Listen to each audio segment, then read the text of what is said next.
धार्मिक ध्रुवीकरण अमेरिका की छत्र छाया में इस क्रिश्चियन ईसाई कंट्री एक तरफ झुकती नजर आ रही, मुसलमानों का देश एक तरफ, भारत भी अपना दाव, भारत तो अकेला है, छोटा सा देश नेपाल, बाकी तो ये देश, लेकिन भारत भी दाव पेच लगा रहा भाई, कहीं तो कहीं चला कौरव पांडवों का युद्ध, किसी न किसी गोल में तो चलना पड़ेगा। लेकिन भारत के लिए गुरु महाराज ने कहा कि भारत विश्व गुरु हो जाएगा। अब भारत को कोई हरा नहीं सकता। ये गुरु महाराज की वाणी है कि सारी दुनिया के लोग भारत पर मिलकर बम गिरा दें। गुरु महाराज ने कहा भारत को कोई शक्ति अब पराजित नहीं कर पाएगी। 99% बम महात्माओं के द्वारा हाथों से उतार लिए जाए, उनकी शक्ति को छीड़ कर दिया जाएगा। जो 1-2% फूटेंगे उसमें कुछ लोग गंदे विचार के मरेंगे, कटेंगे, बाकी अब भारत कभी गुलाम नहीं हो सकता। अब गुरु महाराज की वाणी है, गलत तो हो नहीं सकती। भारत कभी गुलाम नहीं होगा, भारत पर किसी अब दूसरे देश का अधिकार नहीं हो सकता।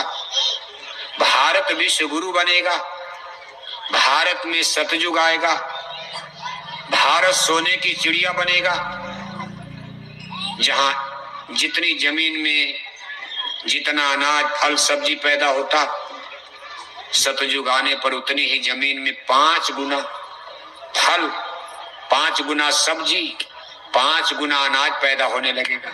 इन्हें कि 5 गुना खाद डालनी पड़ेगी, तब क्या लाभ मिलेगा? खाद तो उतना या ना भी डालो, नेचर प्रकृति खुश हो जाएगी। फूलें फलें सदा तरुकानन, रहे एक संगज पंचानन। ऐसे युग की तरफ हम लोग, लेकिन अभी कई साल बखेड़ा है। अभी हमको आपको एक धार्मिक क्रांति के समय में बहुत खतरनाक समय से गुजरना पड़ेगा, क्योंकि अभी धर्म किसी की समझ में नहीं आया। न हिंदू समझ पा रहे सनातन क्या होता, न मुसलमान समझ पा रहे सनातन क्या होता। त्रेता द्वापर का वैदिक काल, उसके पीछे जब आप चलोगे, सनातन हम लोग सतयुग में छोड़ आए। कहाँ छोड़ आए? सतयुग। सतयुग में सनातन था। जब सनातन था सतयुग में, उसमें धरती भाव से आदमी के अंदर सात्विक बुद्धि का जन्म होता, सत्य विचार, good idea, good behaviour, good thinking, अपने आप आंखों में माँ बहन बेटी की पहचान आ जाती, मातृ शक्ति का सम्मान प्रारंभ हो जाता। ये होता कैसे है? ये ऊपर से कुदरती होता, आदमी ने नहीं बनाया 4 युग। जिस भगवान ने हमको आपको जन्म दिया, धरती उड़ती बनाई, उन्होंने यहाँ टाइम को 4 भागों में बांट दिया, सतयुग, त्रेता, द्वापर, कलयुग। इसी तरह इनके 4 राजा बना दिया भाई। सतयुग में सतयुग का राज, त्रेता में त्रेता का राज, द्वापर में द्वापर का राज, कलयुग में कलयुग। 4 राजा बना दिया। कब बना दिया? जब यहाँ राजा रानी थे ही नहीं, यहाँ कोई न राजा था न रानी।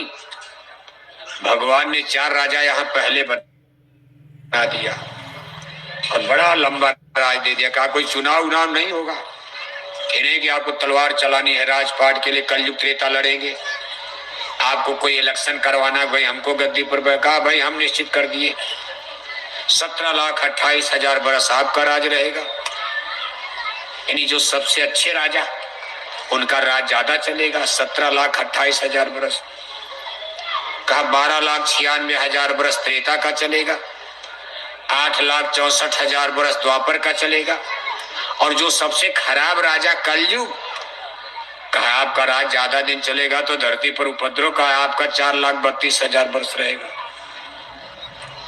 और ये बदलेंगे हम युग, ये नहीं कि वोट के द्वारा गद्दी से कलयुग को गद्दी से उतार के सतयुग हम लोग वोट देंगे। इसमें हम लोग तो कलयुग को देख ही नहीं पा रहे हैं, आप कहाँ किसको वोट दोगे?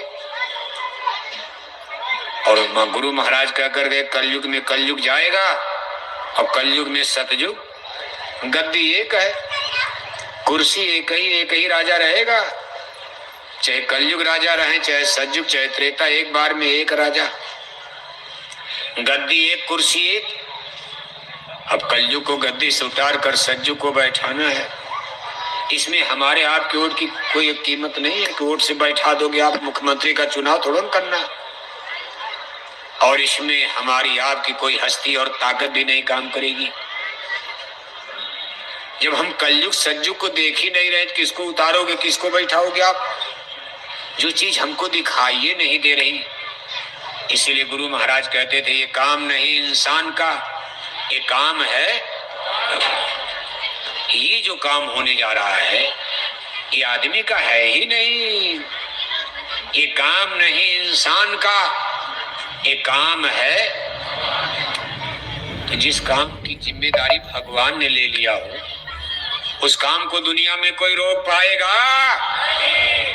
अगर मान लो सूरत में सब लोग चले जाओ, संगत छोड़कर भाग जाओ, तो भगवान का काम किसी के भरोसे रुकने वाला है?